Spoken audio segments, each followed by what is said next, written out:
Great, thank you. Can I get a motion to approve the meeting notes from April 5th? No. All in favor, please say aye. Aye.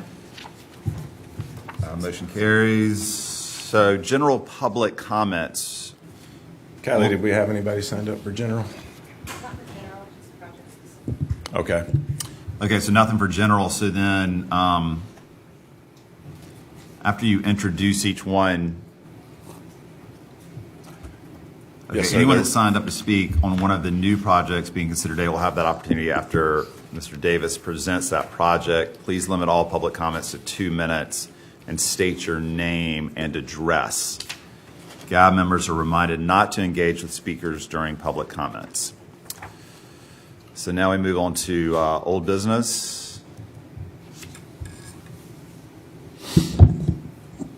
And we had nobody signed up? That would be generous. We do have one? I think we do have a couple signed up for general. Okay. 2 signed up for general public comments. Who's up first, Kylie? Andrea Frazier. Go right there.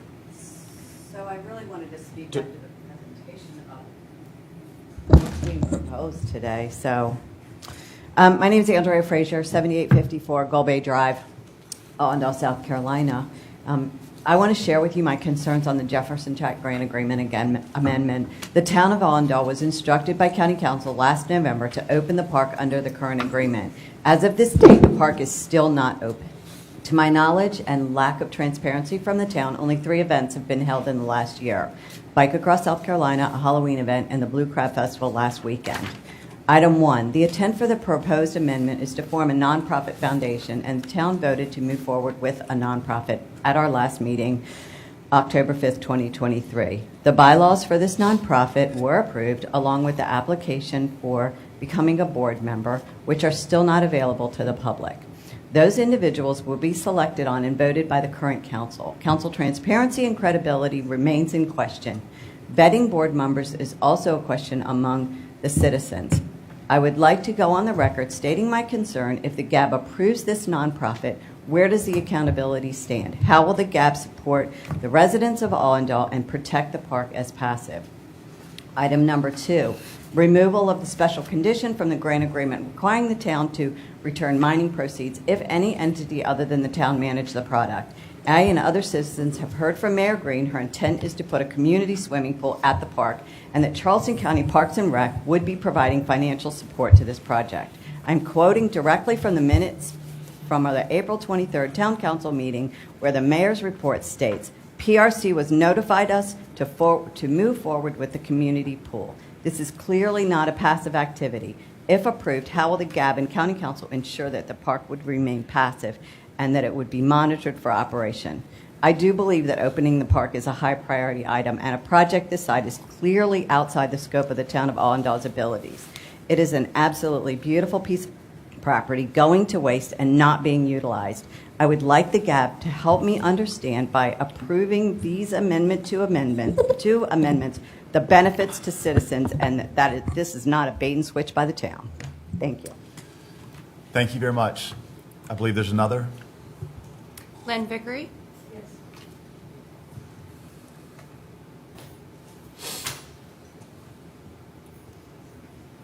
I forgot my reading glasses. I apologize. My name is Lynn Vickery. I live at 8470 Door Road, and I've been there for 25 years. I've been reviewing the minutes of recent council and have several concerns. Mr. O'Rourke said the town would need a nonprofit to be responsible for all park operations separate from the town. Bylaws created will solidify this exemption, the separation. The discussion then went on to creating a board. Mr. O'Rourke reiterated that this board is very important. Do not grab your friends to hang out with on Sunday. Park workshop minutes of July 6th of this year reflect items of importance to be discussed, mayor and council members to be on the board as non-voting members, a separation agreement, the right to pull the plug if the management of the park is not right. I sense a loss of the separation of the town from the nonprofit, even if the mayor and a council member have no vote. Mr. O'Rourke has proposed bylaws and an application to solicit members for a nonprofit board to be posted in the newspaper, on the town website, and not really clear anywhere else. I have not seen the above. They were approved at the October council meeting and not made available to the public. Applicants will be selected based on skills. My question is, who vets the applicants? How will due diligence be implemented in the selection of these board members? Remember my above excerpt from the minutes. Do not grab your friends to hang out with on Sundays. The town leadership, forgive me if my confidence has been faltering in the last quarter century. In summary, while in other situations the creation of a park-forward nonprofit might be the ideal solution, I believe in this instance it would be counterproductive as the proposal stands. There are too many opportunities for diverse interpretations of Mr. O'Rourke's wording as taken from the minutes. Let's take the time to get this right and button down the language to show tighter structure and in the event of a vote of no confidence specified option. Since 2009, we've been at loggerheads with the town over the park structure. It's now 2023, and we have a pond, field, and farm gates to show for it. A nonprofit board of unspecified provenance just strikes us as a questionable direction, and we would like more information and clarification of the nonprofit bylaws before you approve the amendment to the current grant agreement. Thank you for your time. Thank you. Anyone else under general comments? No. Okay, so now we move to old business, which is the first item is 10 Mile Heritage Farm conversion update. Just as a reminder, this is an update on something that's already been through the GAB, but we had the neighbors of the Heritage Farm in 10 Mile encroach upon the property by paving driveway and a couple of sidewalks. You all approved conversion, sale of a small portion of the property, the Greenbelt property, to that neighbor back in February. Council approved that in March. The survey is shown below, or in the photo there. The original property line came right by the house and around the circle and out this way. So the new survey squares the lot off, and the new acreage is 0.32 acres. I know the appraiser was out there last week and has been working on the appraisal and had hoped to have it for today so I could give you that value, but unfortunately I didn't receive that. So I will send that information out as I receive it and update County Council as well. Happy to answer any questions you may have. Any questions on this one? Mr. Jones? Why is the appraisal taking so long? I mean, unfortunately, it's moved against it's moved against the buyer. The appraisal has taken, I think he was engaged about 2 to 3 weeks ago. The delay came from one, the survey took forever to get. And then I wanted the park, the 10 Mile Neighborhood Association, the actual park board, to approve the survey, to say, yes, we're okay with all this. And it took a while for them to meet and send us those minutes. So once we received those, then the appraiser was engaged. So no action needed, really. It's just an update. We're waiting on the appraisal, and Again, I'd hoped to Yeah. have the appraisal for you. I thought we would have it, but it wasn't produced in time. okay. If everybody's good with it, we'll move on to the next item. Jefferson Track Grant Agreement Amendment. All right, I'll give you a recap of the history on this one. The Jefferson Tract, which is the Greenbelt name for what the town is now calling Allendale Municipal Park. They had requested grant agreement amendments back in October of 22 to the GAB, and their request was to expand the allowed uses under their grant agreement, which was, let's see, they wanted to have, a campground, potentially an amphitheater, things like that. The staff at the time also recommended removing the mining proceeds as a special condition, or removing if another entity managed the park besides the town, that they had to return those mining proceeds. So We recommended to remove it at that time. The GAB had no recommendation. I think both of your votes failed, so it went to county council without a recommendation. A vote in county council failed as well, and no other motion was made. So the whole request died in council committee, and there were no changes made to the grant agreement at that time. And the recommendation to remove that part of the special condition wasn't even discussed by county council. So fast forward to a few weeks ago, I learned the town is in the process of forming a new 501c3 nonprofit with its purpose as to fundraise for park development and manage the programs, events, and facilities of Allendale Municipal Park. Obviously, that is in conflict with the special condition in the grant agreement. I've learned that the plans are to appoint anywhere between 5 and 11 on the board of directors by majority vote of town council. And then you also heard about the 3 additional members, one always including the mayor, 1 town council member, and 1 town staff person as appointed by majority vote of town council as well. As I understand, these are 3-year terms. I also got an update from Mr. Tom O'Rourke, who the town hired as a consultant to start getting the park, making plans to open the park. The board should be appointed by the end of this calendar year, with board meetings starting up shortly thereafter, and the park anticipated to open to the public in the first quarter of 2024. And once it's open, the plan is to have it open 7 days a week from dawn to dusk. So staff recommends deleting from section 410 of the grant agreement the following sentence: that in the event the Charleston County Park and Recreation Commission or any entity other than the town of Allendale agrees to manage the Jefferson Tract project, then all monies coming from dirt mining or any similar activity on the Jefferson Tract are to be returned by the town to the Rural Greenbelt Projects Fund.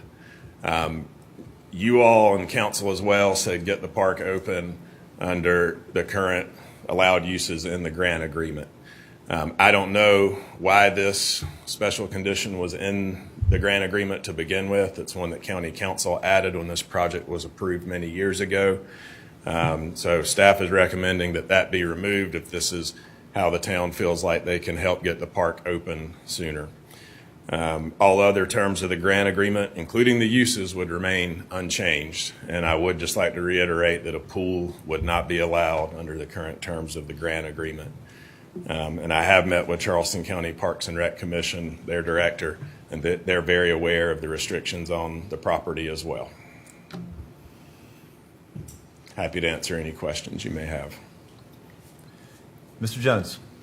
So just to clear it up, I heard what the public said, and it does seem concerning. And your language says the net profit is to be formed. It's in conflict with the agreement. So we're going to let it go ahead, but we're telling them that we're in conflict with the agreement, and we'll then take legal action? Well, I can't direct legal action. That would be done by county council. But my recommendation is to remove this condition so that they are not in conflict with their agreement if this nonprofit starts to manage the park.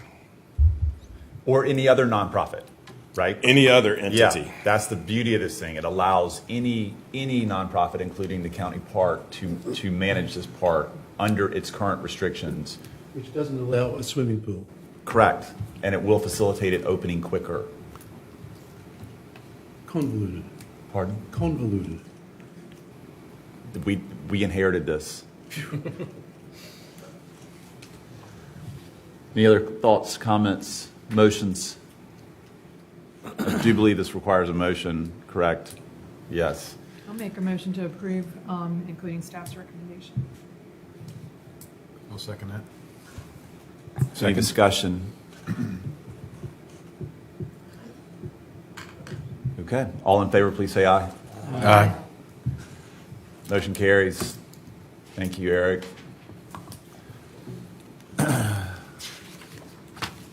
Okay, next.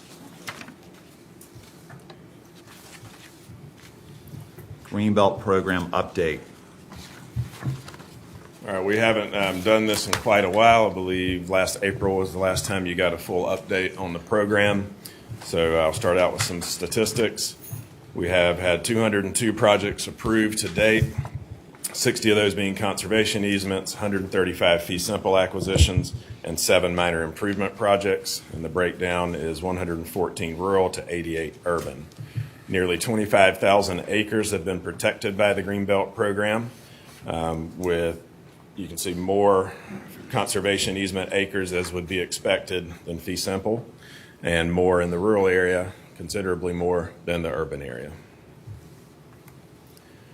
Total funds awarded, $140.8 million to date, with the great bulk of these being fee simple, as well as rural area.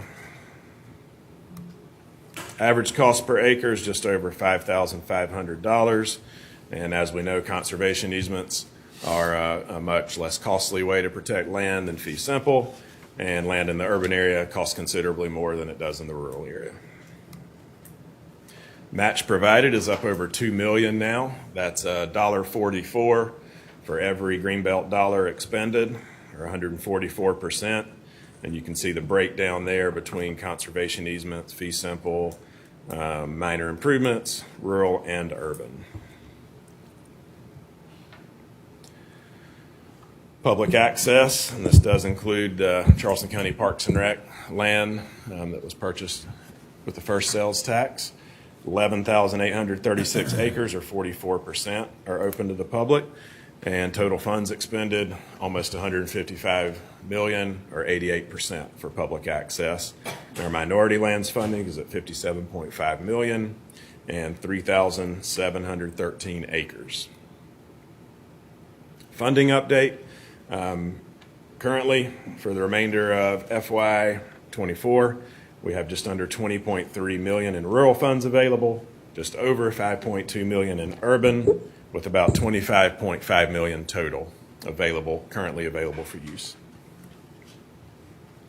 Goals update.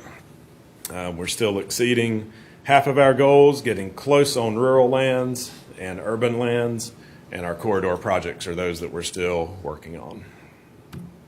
Does that number include the ones that we've approved but just haven't been closed out yet? It does. These are all approved projects. Closed since April 5th, 2023, which was your last meeting. Fellowship Road, Dewsbury Lane.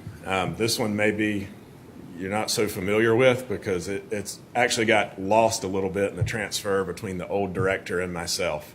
It was a reimbursement project for City of North Charleston. They'd already closed on it and realized, I think, about 6 months ago that we'd never reimbursed them for their closing on that property. So went ahead and took care of that. And then the others that closed, two other City of Charleston projects, Ingleside Weber Park System and 1321 Sumner Avenue. And I think you'll be seeing an article pretty soon in the Post and Courier about Ingleside, according to Ms. Prady. And the ADA Beach Walkover on Isle of Palms, and then 2 minor improvement projects for beach access paths on Sullivan's Island have both been closed out, as well as the Stono Preserve expansion. And then we've got 12 closings still pending. Woodmere, Betsy Carrison Nature Trail, Rutledge Tomb Site, Bradham Tract, Lake Margaret, 5 different sections of the Mount Pleasant Way, Ravenswood, and Phillips Community Park. Next application cycle will open on October 27th and close January 26th. And then the summer application cycle will open on June 3rd and close on July 26th of 2024. Any questions? No, that's a good summary. Thank you. Next topic. All right. FY24 Summer Greenbelt Project applications. Give you a quick overview first. Once again, we haven't received any conservation easement applications, but we did receive 3 rural and 4 urban projects. The rural projects, 2 by Keogh Island Natural Habitat Conservancy, the phases 2 and 3 of the Betsy Carrison Nature Trail, Low Country Land Trust Main Road Park acquisition, and then the Urban Projects Low Country Land Trust Beefield Community Park, Town of Mount Pleasant Way, Park Avenue Boulevard, and Carolina Park multi-use paths, City of North Charleston, Northbridge Properties, and the Town of Sullivan's Island, a minor improvement project for another beach access at Station 26.5.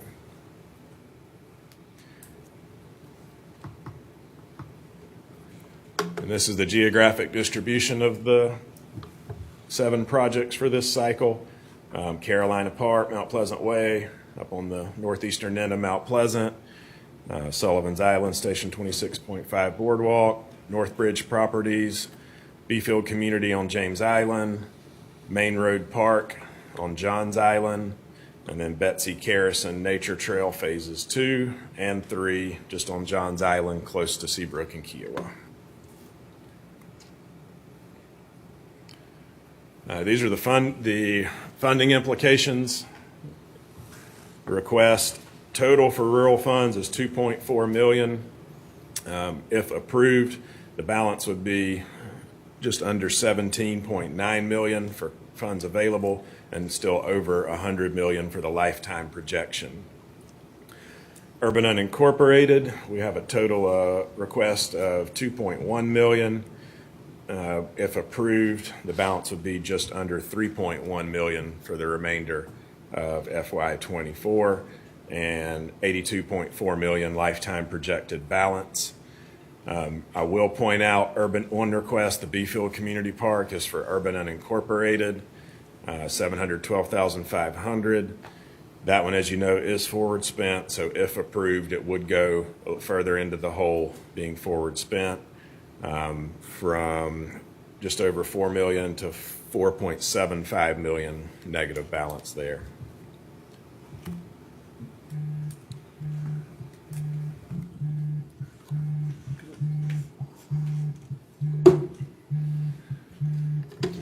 Shall I go into the first project?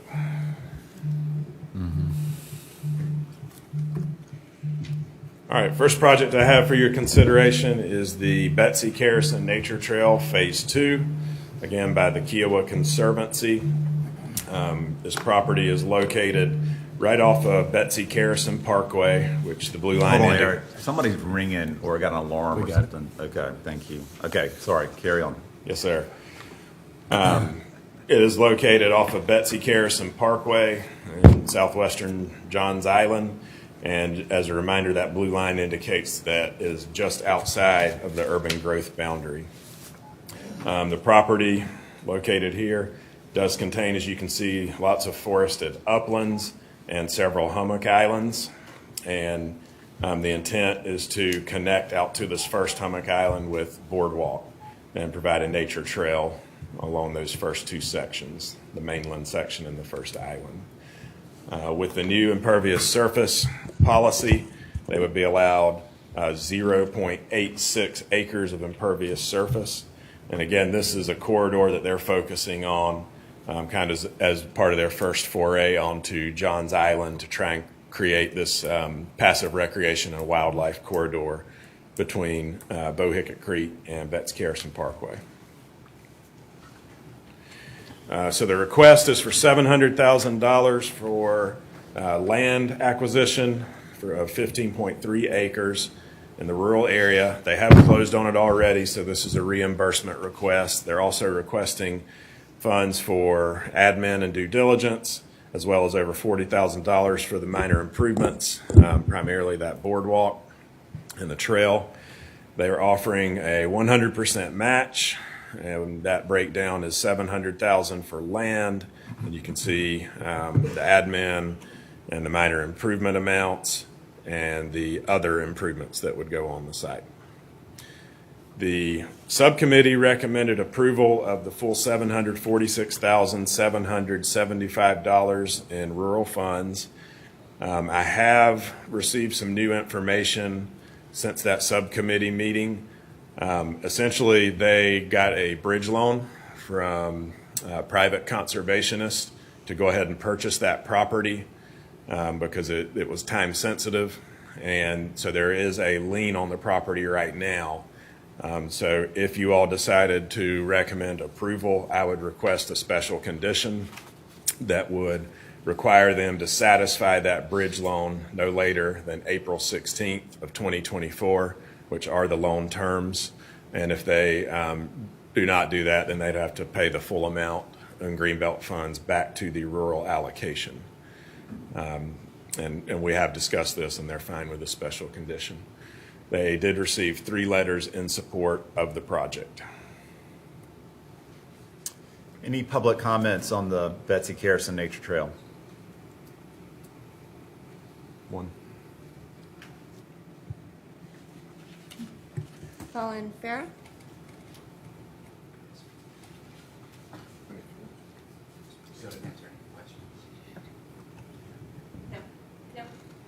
None.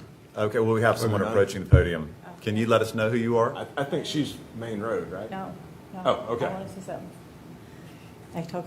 Yes, ma'am. My name's Mary Bull, and I just want to speak. I'm an employee of Rosebank Farms, which is in the middle of this project, so it kind of involves Phase 2 and Phase 3.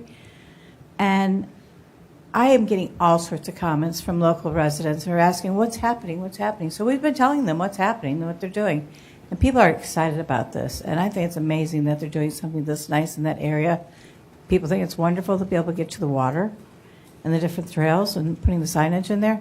And I just want you to know that we are hearing comments locally down there that this is a nice thing. Thank you. Thank you. Any other, I don't think there are, but any other public comments on this? Okay. All right. Any motion or, So moved. Second. okay. Any discussion? That include the special condition recommended by staff. Yes, yes. Did y'all get all that? Yes. Okay. If there's no discussion, all in favor, please say aye. Aye. Motion carries. Next topic. Main Road, or excuse me. Betsy Carson. Oh, that's Garrison 3. Okay, excuse me. Sorry. Betsy Carson Nature Trail, Phase 3 is the next project for your consideration, again by the Kiowa Conservancy. And this is, again, located just a couple parcels south of the one that was just presented, just off of Betsy Carson, which is also the urban growth boundary. As noted, it's currently utilized by Rosebank Farms up front, closer to the road. Then there's some upland forest here in the middle, and then some agricultural workforce housing in the back here. The plan is to demolish the ag housing in the back and restore that, as well as potentially plant some sweetgrass back there and have some sweetgrass demonstrations and potentially small commercial sales of sweetgrass baskets on the site, and some educational programs, interpretation, things like that. It is a passive park and would be the primary access point for the Nature Trail Phases 1 and 2, which are in very close proximity. There's really no parking already established on Phase 1 or 2, so that's where this would be established, as well as a picnic area, and again, the restoration project in the back of the property. Because this is a passive park, it's subject to the impervious surface policy, and that would limit impervious surfaces on here to 0.18 acres. And they are requesting $340,000 for the land acquisition, which is 3 acres, again, in the rural area. This is another reimbursement project, and they're requesting additional $2,875 in admin, offering a 101% match, and you can see the breakdown there. Subcommittee recommended approval of the full amount requested, $342,875, and they did receive 3 support letters for the project. Any public comments? Okay. Mr. Jones? I'm sure there's an explanation. The big difference per acre in the price between Phase 2 and 3. Why?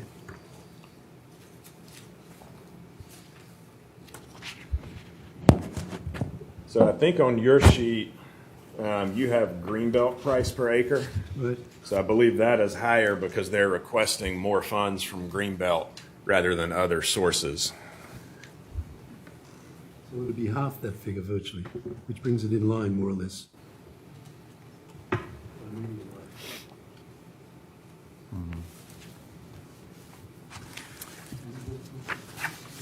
Jump to 113. Anyhow, So that's not the overall price per acre. That's just taking the Greenbelt funds into account. So the percentage of the capital stack that makes up Greenbelt funds can be different for each project.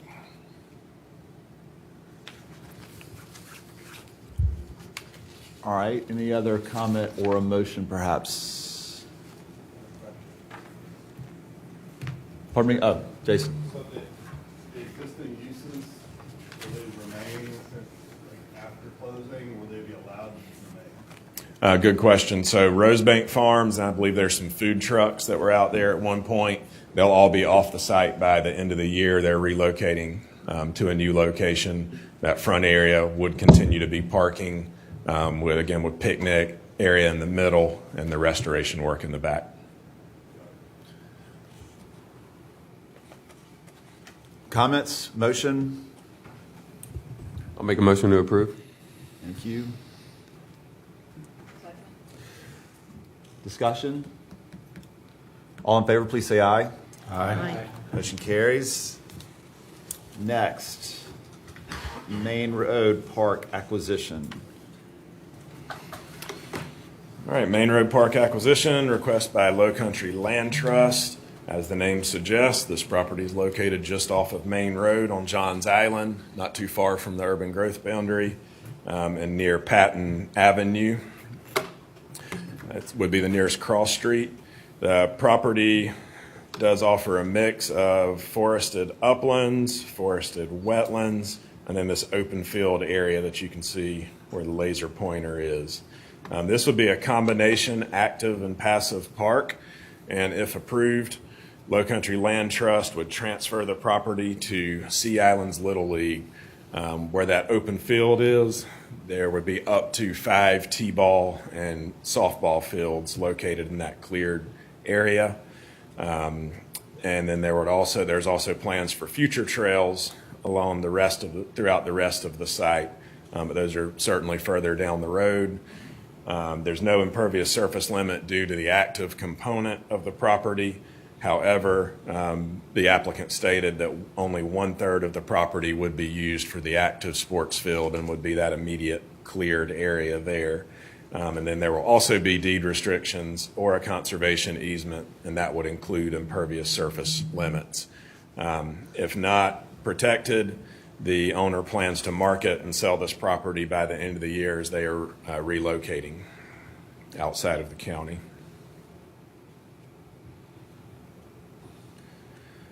Just a note about the photo there, that drawing is conceptual only, but the request is for $1.3 million to purchase the land, 41 acres of land in our rural area, an additional $15,500 for admin, offering a 37% match, with the breakdown being about $421,000 in land and $60,000 in minor improvements or overall improvements. I believe we factored in pledged in-kind support for building the ball fields out there on the site for members of the community. The subcommittee did recommend approval of the full amount of $1,315,500, but you did ask us to come back with a plan for making the park open or available for public use when the Little League's not using it. Just as a reminder, this will not be a park, at least initially, that's just left open all the time, because there will not be staff out there to help protect their investment. However, the Little League, when they're not using the fields, will allow the public to sign up, register, and they'll come out and make those fields available, as well as the common areas of the park. So I sent out a special condition via email to you earlier. We did update that just a little bit, just to change the language as noted here. so that it's not just the fields that the public can use, but all common areas of the park. So I'll read that very quickly. While Little League shall have top priority over athletic field usage to the extent practicable, accommodations shall be made to allow the public to schedule park or field time when those areas are not reserved for league activities. Little League shall provide documentation of field/park scheduling and usage at the request of Greenbelt programs. And they did receive 278 letters in support of this project. Wow. Amazing. Okay, any comments or thoughts here? Questions? Public No. comment? Excuse me, public comments first, yeah. Mary Bull.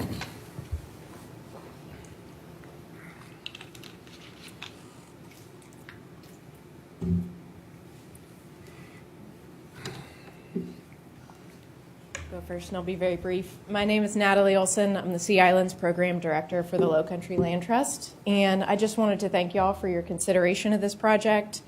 As you heard, we've had a ton of public support. I think this is going to be something that's very, very significant for the community on Johns Island, the kids on Johns Island, the parents, everybody that lives in this neighborhood, the thousands of cars that drive on Main Road. I think it's just it's a very exciting project that lots of folks are looking forward to. And just to reiterate what Eric said, there will be conservation easement or deed restrictions that protects the entire property, including the active area, but we'll have more restrictions on the passive area. So rest assured that it will be protected from development in perpetuity. And I wanted to pass it over to Mary. Hi, I am also the president of Barrier Islands Little League on Johns Island. And I just want to thank you for actually considering this, because we have been looking for 4 years. We know we need to grow. We all know how Johns Island's grown. And I just think it's going to be wonderful, especially the outpouring of help we've heard of people who want to help with this. So thank you. Thank you, guys. All right, now any comments or questions or perhaps a motion? Mr. Jones. It sounds very attractive. Why is it only 67? What stood in the way for a 75 or something higher? Let's see, the most points you can gain are match. So I know this one was only a 37% match. So that probably Is the main consideration. probably drug it down quite a bit. And then that full public access, they didn't get the full amount for that because it's more controlled access. I think those are probably the two main reasons. Any other questions for Eric on this, or maybe a motion?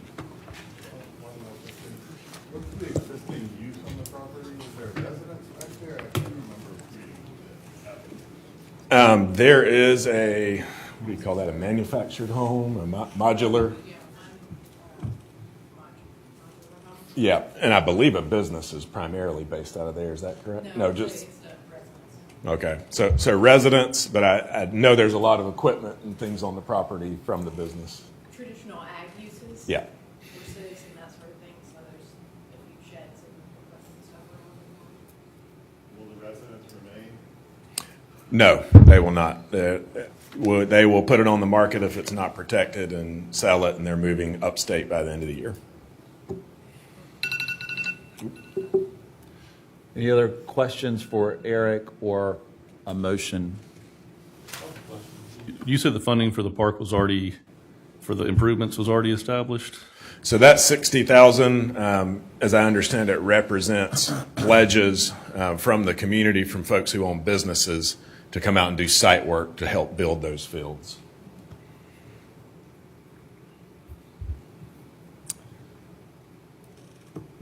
Which Motion, perhaps? that's probably lowballing it if they do actually build 5 fields with all in-kind labor, because they're generally much more than that per field. Yeah, Eric, that's just the estimate for the first 2 T-ball fields. That'll be up and running within 6 months. So if we were to try and capture the whole cost of the project, it'd be a lot more. Can you refresh our memory on the time frame of those fields? Within 6 months. Within 6 months. Within 6 months of closing. Right, two T-ball fields is the first thing that's going to get done so that we can get T-ballers playing. And those are more temporary things, but the plan is for those two fields to be in place for 6 months. Okay. I'll make a motion that we approve this project as presented with a special condition. Second. A motion and a second. Any discussion? All in favor, please say aye. Aye. Motion carries. Next project for your consideration is another Mount Pleasant Way project. The Park Avenue and Carolina Parks Boulevard multi-use paths from the town of Mount Pleasant. And you can see the location up here just past Park West Boulevard before you exit the urban growth boundary out of the county. Lost my laser pointer. This is the 6th Mount Pleasant Way project, and it will connect multiple residents to multiple residential areas to multiple schools, commercial areas, and two of the marquee town of Mount Pleasant recreation facilities, Carolina Park and Park West rec facilities.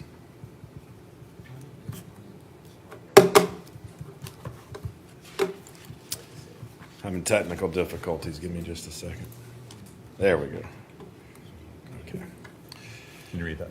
Okay, so the request is for $473,200 to purchase right-of-way for 8,200 linear feet of multi-use path. This is a corridor project in the urban area. Path width would be anywhere from 10 to 12 feet, depending on the exact location. They're requesting $147,000 in admin due diligence fees. We usually get a question about why that's so high, and that's because this is over a mile-long stretch of trail, which is going to cross probably dozens of individual parcels, and each one of those has to have due diligence done, right-of-way purchase for it. So that's why those costs are higher. The match being offered is 134%, $828,800. You can see the breakdown there. The other is for actual design and construction of the path. The subcommittee recommended approval of the full requested amount, $620,200 in urban town of Mount Pleasant funds, and they received 4 support letters. Any public comments? Any comments or questions for Eric? Mr. Chairman, I'm recusing myself on this item. Okay. Thank you. And these are 2 separate projects, but we're just going to look at them as one. Is that correct? It was presented as one. Okay. One project. I mean, Excuse me. it's All one right. connected stretch All right. along 2 different roads: Park Avenue and Carolina Park Boulevards. Okay. I move approval. We have a motion for approval. Second. Any discussion?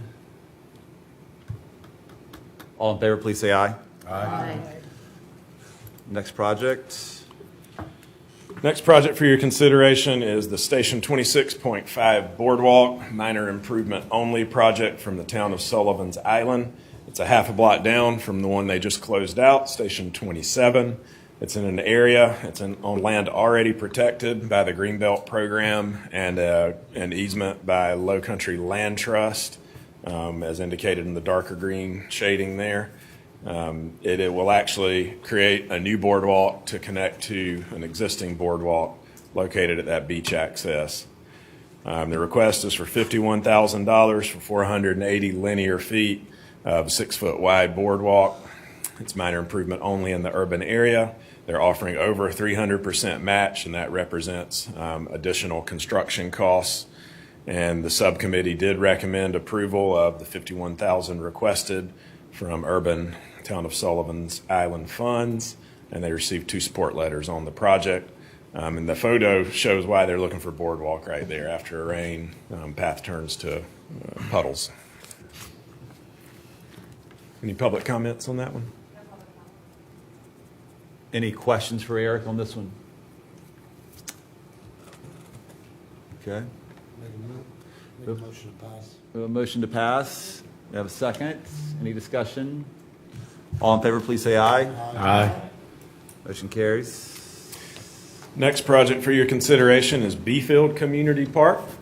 This is from Low Country Land Trust, and if approved, the property would then be transferred to the Battery Island Drive Neighborhood Association.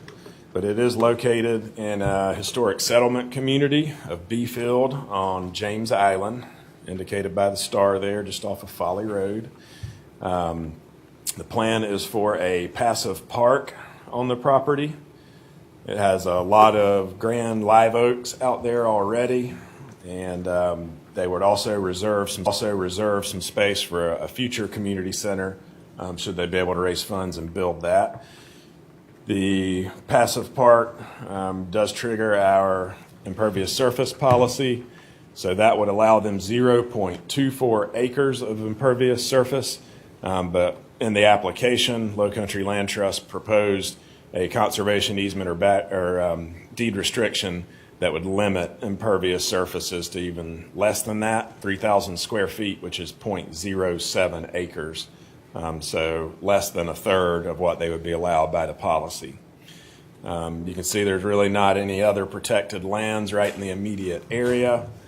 If not protected, the owner does have plans to move forward with developing at least 8 homes on the site, and it will be developed.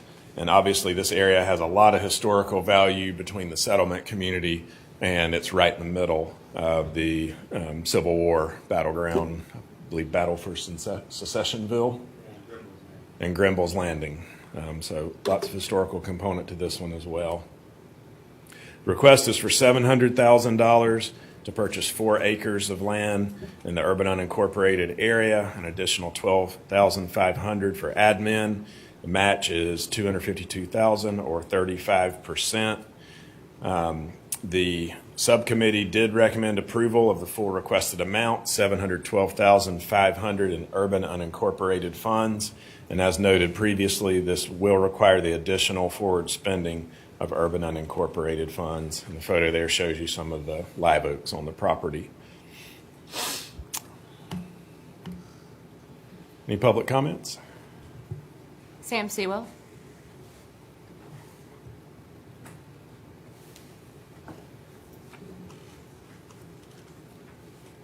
Thank you all. I'm here as well on both behalf of the Low Country Land Trust as well as the Battery Island Drive Neighborhood Association. George Richardson, the president, wasn't able to make it due to some illness. But thank you, board, for your consideration towards the funding of the Beefield Community Park. This project represents an incredible opportunity to meet the needs of not only the residents of the Beefield community but also Charleston County by addressing immediate development threat and establishing a vital community-owned, publicly accessible green space and park. This project is the next step in protecting the Beefield community, which is one of Charleston County's 3 historic designated settlement communities. Ecologically, this property provides crucial natural flood infrastructure to the local area, and as well as is a great example of undeveloped maritime coastal forest. Finally, the property, like Eric said, is located in the core of 2 different Civil War battles as designated by the National Park Service. That would be the Battle of Secessionville and the Battle of Grimble's Landing. Grimble's Landing, interesting enough, was the first engagement of the 54th Massachusetts Regiment, so that was 2 days before their famous assault on Fort Wagner. So the protection of this property and the creation of the park, it would not only preserve a special piece of Charleston County, but it also provide the opportunity for the property to serve as a conduit to tell the story of the land and the people and the plants and animals that have called it home for generations. A few updates on the project. South Carolina Conservation Bank did approve their portion of the property, the value, I guess, 2 weeks ago. And then Low Country Land Trust, we are committed to a long-term relationship with Battery Island Drive Neighborhood Association through both our conservation easement, but also just assisting them with acquisition of resources and other funding for the development of the park and just the long-term management of the park. So BIDNA has applied to the Conservation Alliance for a $100,000 grant for the management of the park. We're already in conversations with U.S. Fish and Wildlife Service for more funding for the management of the park, as well as connecting BIDNA to the South Carolina Association for Community and Economic Development, which assists nonprofit organizations in kind of their organizational capacity. So that's thank you for the consideration. Thank you. Any questions for Eric?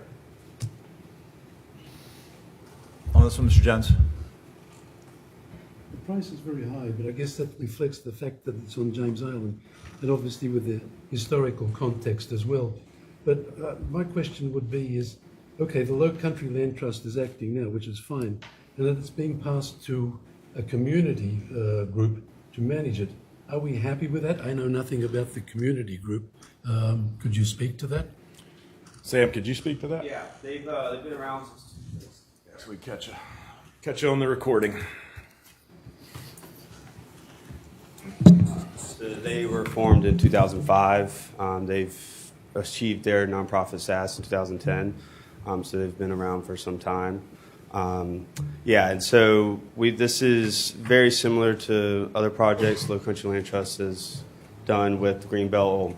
East Cooper Land Trust kind of started it, the model. We're working with these settlement communities. So we have Cage in the 7 Mile community, and then Phillips Community Park as well. So they're both very similar models where community-owned spaces owned by the community organization that represents that local community. So we've had success with those properties. And then we also have our community lands program that I'm the director of, and we're exploring ways in the future to continue to provide financial support to these communities, organizations for the management of the properties. Further, did I hear you say there were 4 houses or dwellings to be built on the property? I believe it was 8, a minimum of 8 under the, by right, by the current zoning. Minimum, what's the maximum? I think it's S3 zoning, so It would require zoning, zoning change or an annexation potentially into the city of Charleston or something like that. But the minimum would be 8 homes. and there has been precedent set by neighboring properties of annexation into Charleston for a PUD. So, and it is adjacent to City of Charleston land as well. So that there is that avenue open as well for the current landowner to do even more of an intensive development on the property. Do we have a site plan for this? I mean, 8 properties, how many, 4 acres? I don't know what it will do to the ambience or whatever way you like it, the view.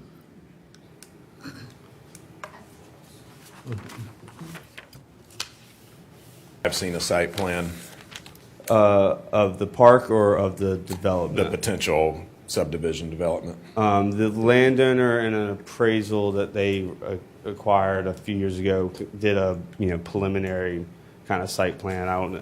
It wasn't anything that's been approved or by the HPC or anything, but I'm happy to provide that to the board if they'd like. I'm not going to argue with the subcommittee, but it seems to me so many houses on 4 acres in such a historic site is probably more than what I would like to see, but nevertheless, I'll let it pass. Yeah, Eric. So this is going to be passive, you said, or there's going to be a community center? Yeah, they will have the ability to conduct, build a small community gathering space. 3,000 acres at the max. Also, we have plans through SCACID, which is an organization I mentioned earlier.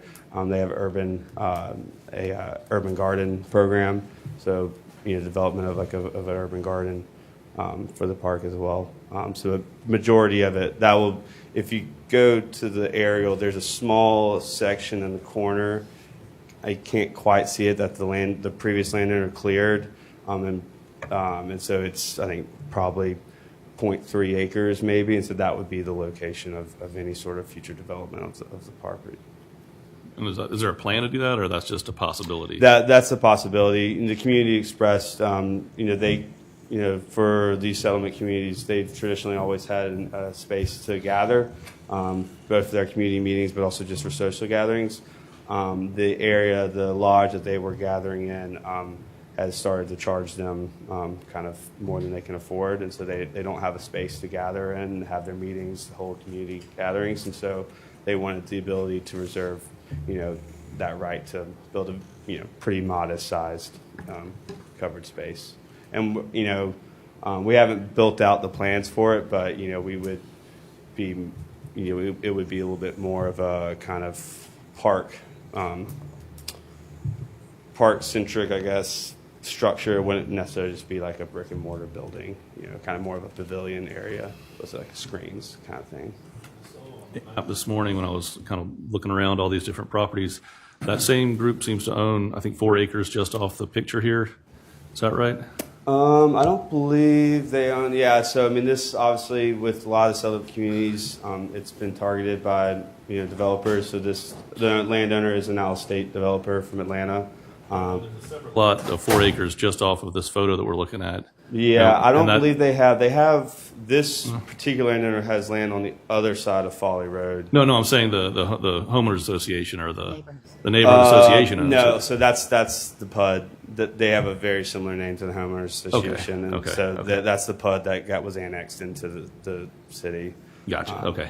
There's a 16 home development kind of coming in right on the edge of the community. Gotcha. And then Jones. Good. I know, it just concerns me a little. I mean, we could end up with these houses spread across 4 acres. Can we insist that it be clustered, or are you going to control where these houses or dwellings might Well, be? there'll be no homes on No, that. they won't. There's not going to be. Yeah, they won't do it. That's not part of the it. threat is that the landowner is. Yeah. If this property, we have a purchase sale agreement with the landowner. If we do not purchase it by the end of the year, they're going to move forward with developing it. I misunderstood. I thought there were homes being built, but that was a threat. I beg your pardon. So as for now, this would just be passive right now. Yeah. So no other access or anything. Yeah. So the first step in terms of the development of the park would be working with the U.S. Fish and Wildlife Service to do kind of restoration on the understory. The overstory's been well intact, but the landowner did do some clearing of the understory, and it's kind of overgrown at this moment because they've kind of just not touched it. And so that would be the first step. Would be kind of doing some ecological restoration on the understory of the property. And Eric, we'd have to do forward spending, you said? Yes, sir.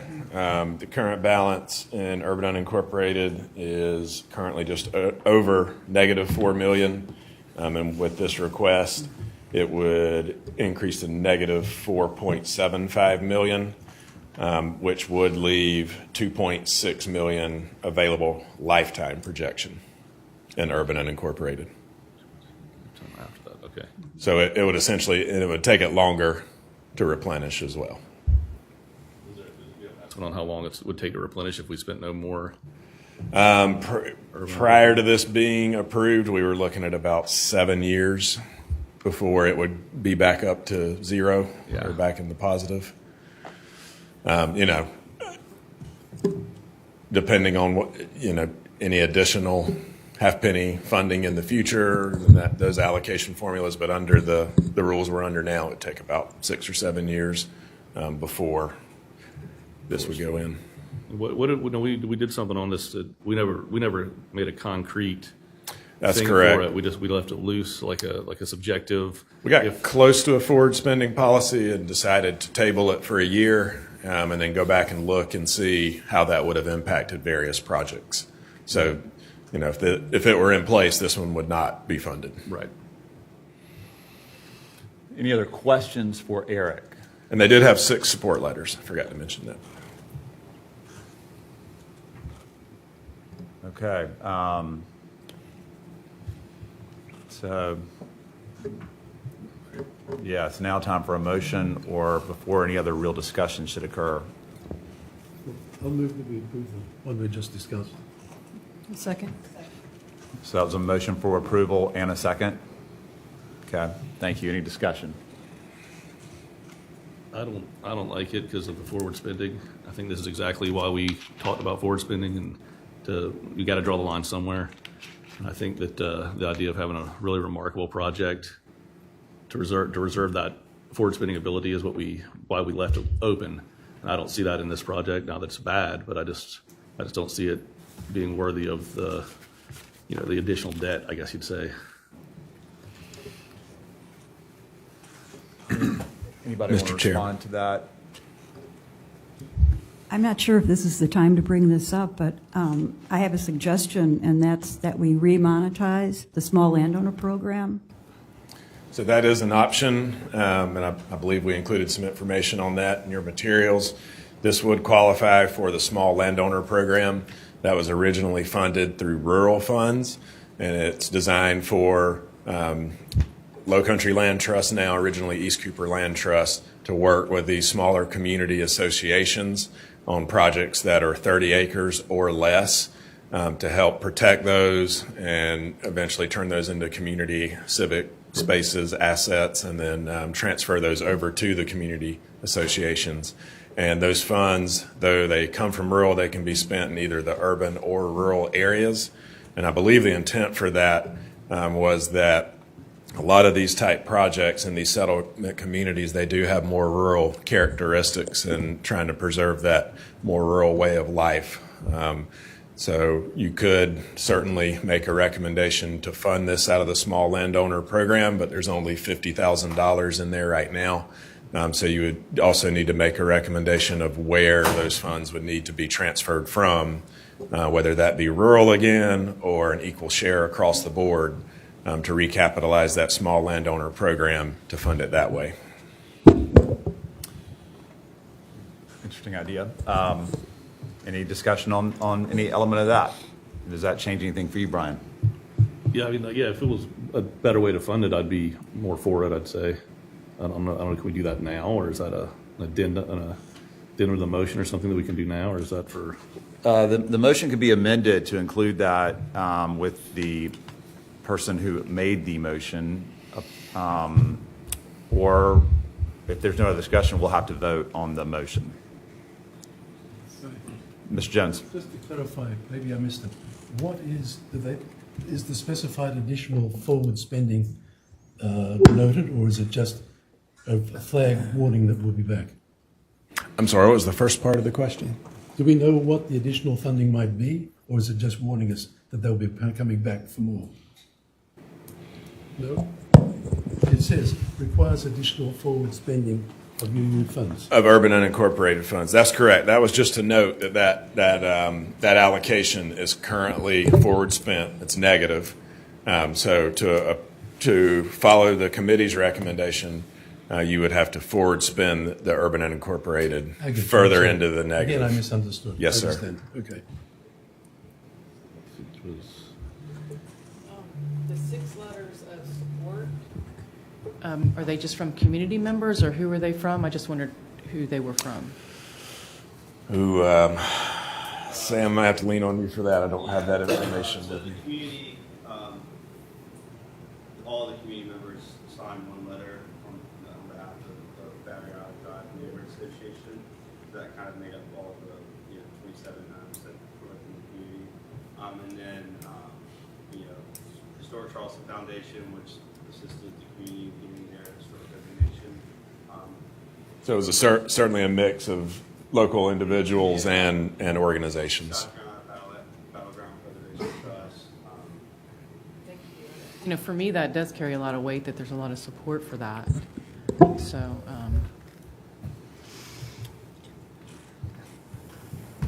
If we can change it to do it out of the small land fund, that'd be great, I think. Small landowner program. Yeah.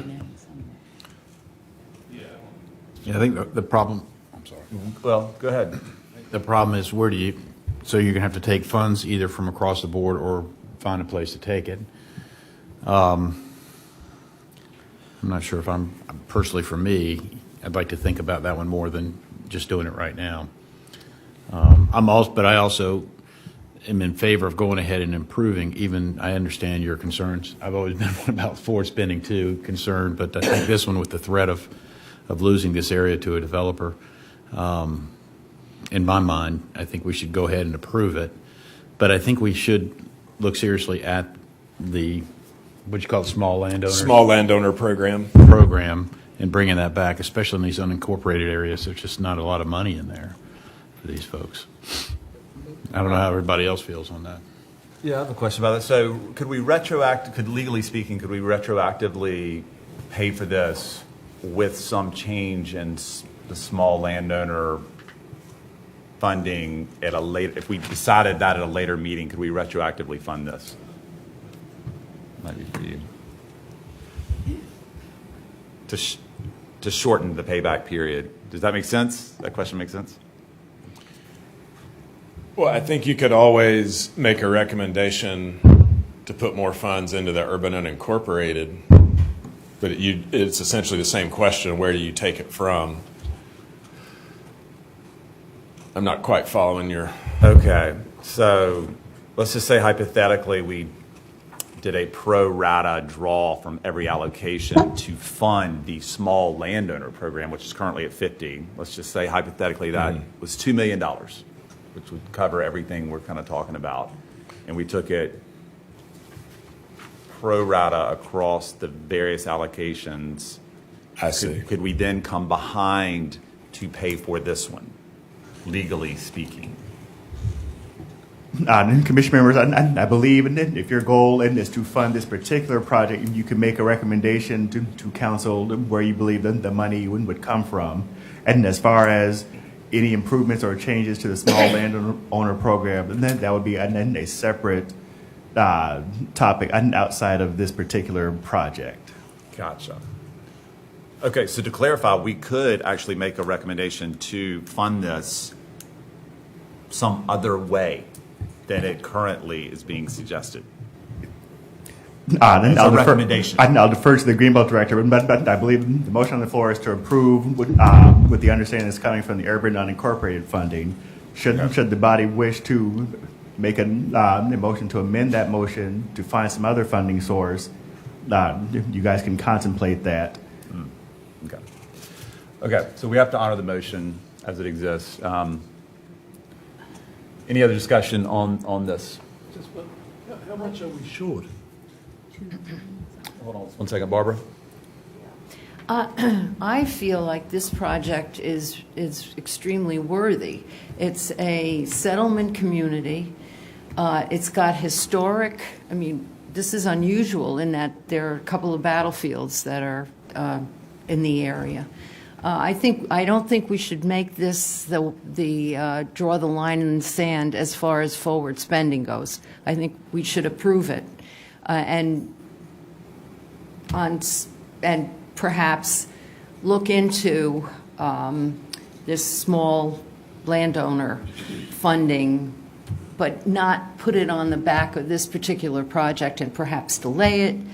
We know that 8 homes would be built on this property if it's not approved with some alacrity, I would assume. I wouldn't want to see this delayed.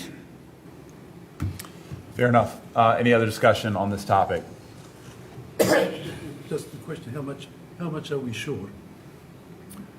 We're in the red like 2 million right now, and this would add another 700-something thousand to that. Okay. So we'd be closer to 3 million.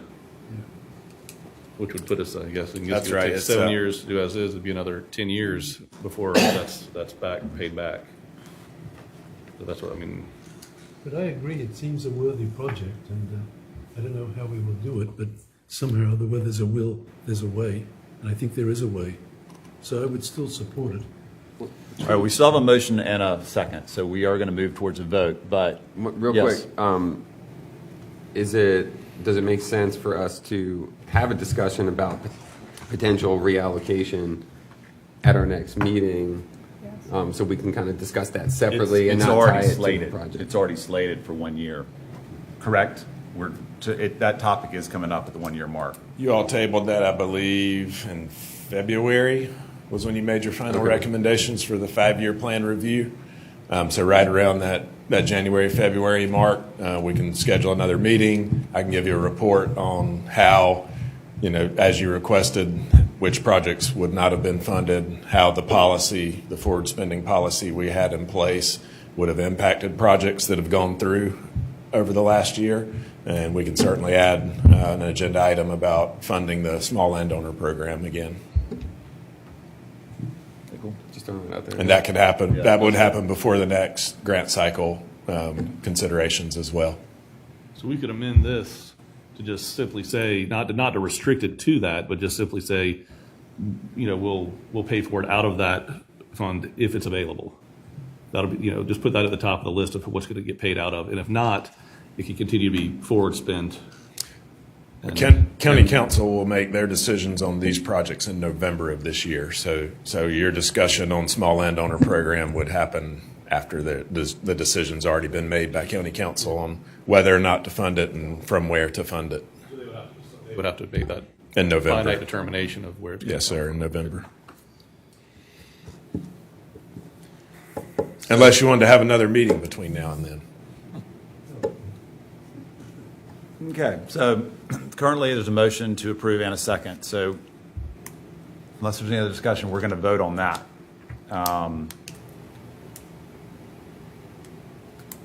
So I don't see any other discussion. So all in favor of this project, please say aye. Aye. All opposed? Nay. Okay, motion carries. Next project. Next project for your consideration are the North Bridge properties submitted by City of North Charleston. This project located at Cosgrove, right on the Ashley River here, buffering the Ashley River at 526, would protect land across from some other privately protected lands on the south bank of the Ashley River. So it would protect these 5 parcels right here. It's mostly marsh. There is about just under 10% of upland that consists of a few hummock islands, as well as upland right here, which would be the main access from the mainland. There's also the opportunity, if and when the North Bridge gets a bike and pedestrian bridge going across there as well, to link this project up with that infrastructure. The request is for $710,000 for land acquisition of 173 acres and an additional $24,500 in admin fees, offering a $350,000 match, which is 48%. The match is equal to the billboard value, and doggone it, I'm missing my slide. I'm going to have to reopen my other presentation. The subcommittee did recommend approval of $734,500 in urban City of North Charleston funds with a special condition. And let me give you that special condition.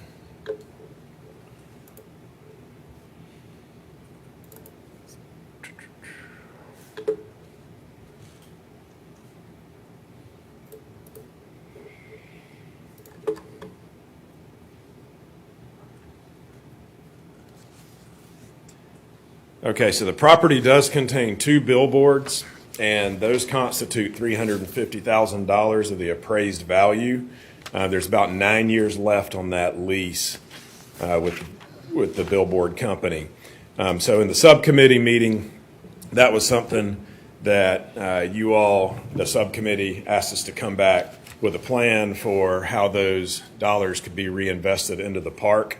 What we learned is that in that original lease, there is no requirement for the company to remove the billboards at the end of the lease term. So we're recommending staff is recommending the following special condition should you choose to approve. Invest at least $350,000 in park development prior to 5/31/33, which is the end of the lease term, and or use this for billboard removal.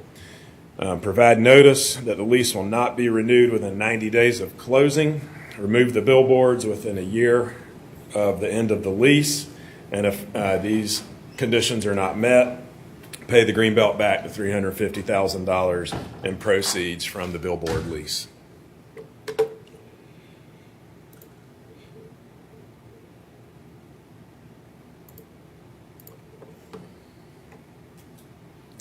Any public comments on the North Bridge property? No public comment. Okay. Any questions for Eric on this one? I just want to make sure, I'm abstaining from this vote. Yes.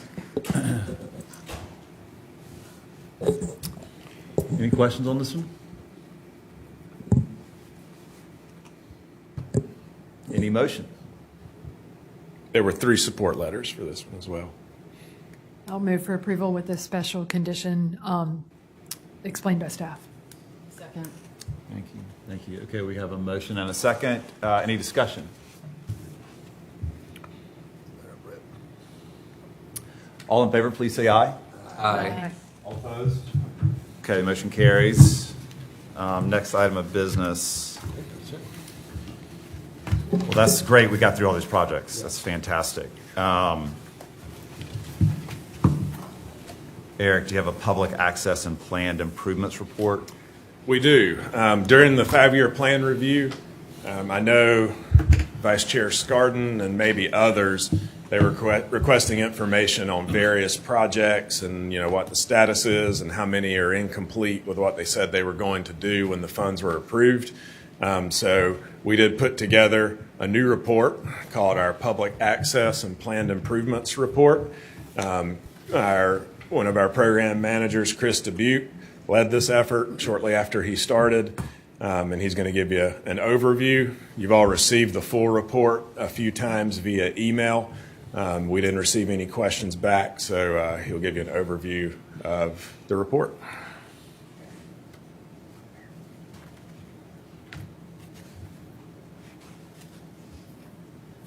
All right, thank you, Eric. So the information in this report was gathered over a 3-month period, beginning in April and ending in June. Greenbelt staff gave project partners a deadline of June 23rd to submit their responses to staff. The information was compiled from project applications, from previous monitoring reports, and through correspondence with project partners. And some were more thorough and responsive than others when asked for with our questions. This report was provided to all board members in advance, and to date there haven't been any follow-up questions, so I'm just going to give you a brief overview of the report and some key statistics we took away from it. So conservation easements were not included in this report because they do not typically have the public access component to them. As far as fee simple projects go, it's important to point out that earlier applications didn't require as much detail as current applications do regarding the extent of public access and when it's to be made available. And there's no language in the grant agreement that requires recipients to complete what they have stated in the application. So of the 142 fee simple and minor improvement projects, 60 are considered fully complete and were not included in the report. And the remaining 82 projects either lack public access and or have not completed all planned improvements. So that's not to say of those 82 projects, some have some degree of public access and some might have completed some planned improvements, just not fully to the point that they laid out in their application. So of those 82 projects on the report, 45% of them are land banked or are primarily for conservation. So these are projects that were purchased by municipalities with the immediate and primary goal of land conservation, with secondary consideration for park development as they arise. And it's important to point out that these projects do still meet primary Greenbelt goals, such as protecting low country natural resources, wildlife habitat, and natural infrastructure. Many of these projects are part of larger projects and future park development. For example, a few there listed: Noisette Creek, Philbin Creek, Mount Pleasant Way, and CCPRC future parks. These are types of parks or projects that require a lot of time to plan and develop, especially some of these listed that are corridor projects that require acquiring adjacent properties. So it takes a while to, and we understand that. So that leaves 45 properties on the list that are not affiliated with those municipalities. And just some observations to take away from this group is that 29% of them have some degree of public access. 47% had less than 5 years elapsed since county council approval. And only 7 projects, approximately 3.5% of the total Greenbelt projects, show minimal progress, but they do still meet other goals of the Greenbelt program. And I'll point out that the majority of these 7 projects are community nonprofit organizations. So bringing me to my next slide here, of those 45 projects, again, 29% are smaller community organizations, many of which lack professional expertise and funding for development. Staff has recently started providing all the permitting information to these recipients in unincorporated areas. So they, and strongly encouraging them to reach out to the Planning and Zoning Department and schedule a pre-application meeting where they can really gather a bunch of information on what's going to be required for permitting the project based on what their intent is. In addition, the county is compiling its first ever strategic plan, and Greenbelt has identified the need to assist these community nonprofit groups. So we'll begin as a staff to explore additional funding options for these community groups, look for ways to provide technical assistance and ways to increase the capacity for them to manage these properties. And we'll make sure to keep you updated on these efforts moving forward as well. So this report will be ongoing and updated regularly after annual monitoring visits and as we receive updates from some of these project partners. And it's something we can provide to you all annually or upon request. And with that, I'll open it up for any questions you might have. Taylor is requesting, who had to leave, he's requesting a specific update on just what's going on with Noisette Creek and all the different land parcels that have been set aside there. It doesn't have to be today. I think when he's back and next meeting, a detailed sort of update on that particular project. Yeah, I think that's what we can gather and maybe send out. I don't have specifics currently on those. I don't know if Eric can speak to that. Oh, it doesn't have to be today. I would say let's wait for him anyway. Sure, yeah. And I'll probably include Philbin Creek too, just that whole corridor that's got a lot of land set aside. He's interested in hearing. With Philbin, we won't be doing anything until 526 expansion is known. That's, gotcha. That's going to just be a total hold on that. Yeah. Because those are located underneath under 526. Okay. Well, again, it's Taylor's request. So Yeah. let's wait on him and do sounds good. Whatever needs to be said there. Sure. Thank you. Ms. Jones. Okay, those few that are behind or haven't complied, it would seem that it's your opinion that the program that you're thinking about is going to rescue all of them and they will be able to fulfill their obligations. That's a question. I'll take that one. I would not say that we think it's going to rescue all those projects immediately. Again, we're just putting together the county's first strategic plan overall, and we identified that for Greenbelt as something that we want to work on and see how we can help make these properties become community assets in the future. So we hope to be able to assist with that, but we actually have not begun that process yet. No, I will say we just last week met with one of those organizations. They had questions about what could be done on their property and the permitting process for that, and we helped out as much as we possibly could with providing some technical assistance on that. But the things we're looking at are perhaps creating a catalog for these folks of other funding sources, maybe trying to put them in contact. I know there's state landscape architect and engineers associations that could perhaps be connected with them and provide some pro bono work, that type of thing. You're welcome. Any other questions for Chris or Eric? Oh, excuse me. So I was wondering, are there any due dates in the agreement when there would be public access required? Only unless there's a special exception made by the board to include an approval would there be a deadline. There's no standard language in the agreements unless you all request that as a special condition. So I'm wondering if we should maybe put something in there like that and then what the consequence would be if that wasn't met, just to kind of, bring some accountability to it. Any thoughts? We wouldn't necessarily recommend a blanket deadline to put on all these projects because they vary so much, and some are going to take a lot longer to plan and develop than others. Now, if there's something where there's development costs factored into the match funding, for the project, then maybe that's something to consider a special exception. Or if there's an applicant that comes to the table that maybe has projects previously that were approved that are lacking that access that they promised, maybe looking at something there. But I think a blanket deadline would be maybe not very practical. A blanket deadline, but Okay. if they had their own deadline in there, and if it wasn't met, what would be the repercussions or whatever, just to kind of give some incentive, So they do, as part of the application now, that's part of their criteria. It asks, will the park be open within 6 months, within 1 to 5 years, or less than a year, 1 to 5 years, and then more than 5 years.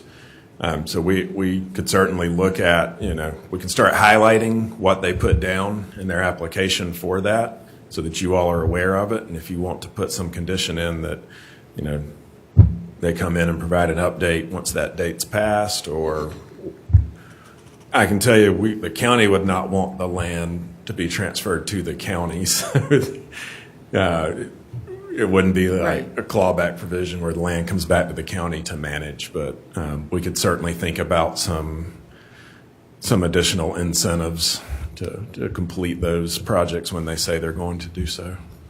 Seems like just measuring it's a great start. Like just so we start getting some parameters that'll help manage this. Yeah. And when we see outliers, it'll be easier to address. And that was the I think it's intent, to great get y'all with this. familiar with the ones that are outstanding.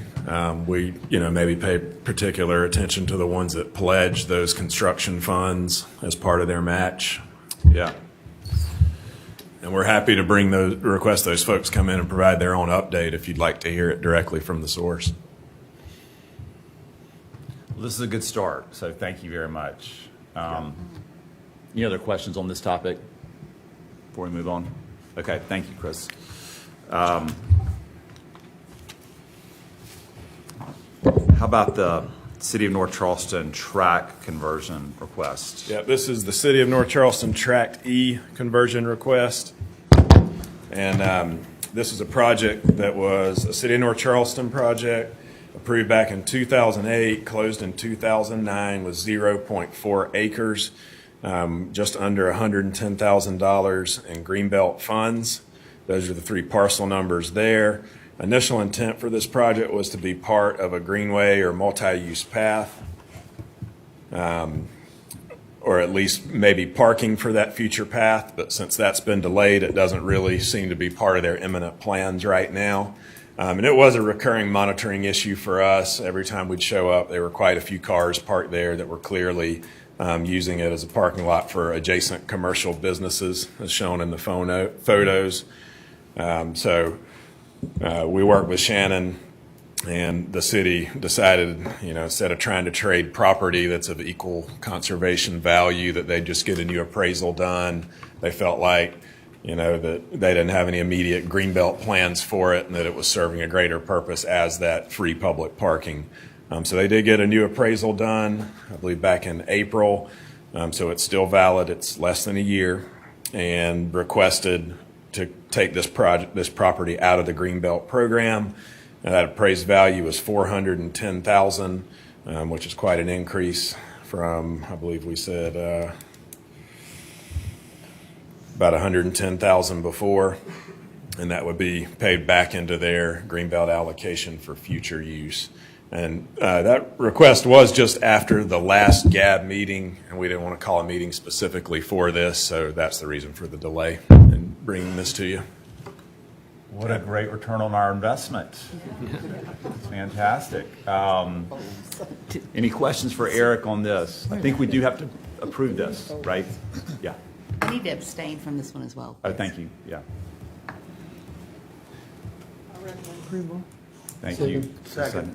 Okay. Any discussion? Please say aye if you approve. Aye. Aye. Thank you. All opposed? That motion carries. Now we have the awkward business of electing officers. This requires a simple nomination, a second, and a vote for each position. Am I correct in assuming it's chairman and vice? Is that it? Those are the 2 Officer positions, yes, sir. Okay, I know Taylor would be interested in staying on as vice chair, although he's happy to let another serve if someone wants to do it. I would say the same thing. I'm happy to carry on, but I want to honor anybody else's interest in that as well. So, I move that the incumbents remain in place. Second. nice, thank you. Any discussion on that? None. Okay, all in favor, please say aye. Aye. Thank you very much. Please. That's nice. Thank you for doing this. Yeah, thank you. I'm happy to do it. I enjoy this. So, thanks a lot for vote of confidence. And Looks Eric, like I our think- next meeting will be in the January-February window to discuss the small landowner program, as well as look at the forward spending policy and how that would have shaken out had it been implemented a year ago. When are the projects that we approved today, when are they going to county council? My hope is for these to that's go pretty nice. to council at the first meeting in November. First November. Thank And you. of course, those go to Finance Committee first on a Thursday, and then council on the following Tuesday. Welcome. And all applicants will get emails about that. Okay, thank you very much. We are adjourned. Hit. Oh, yeah, okay.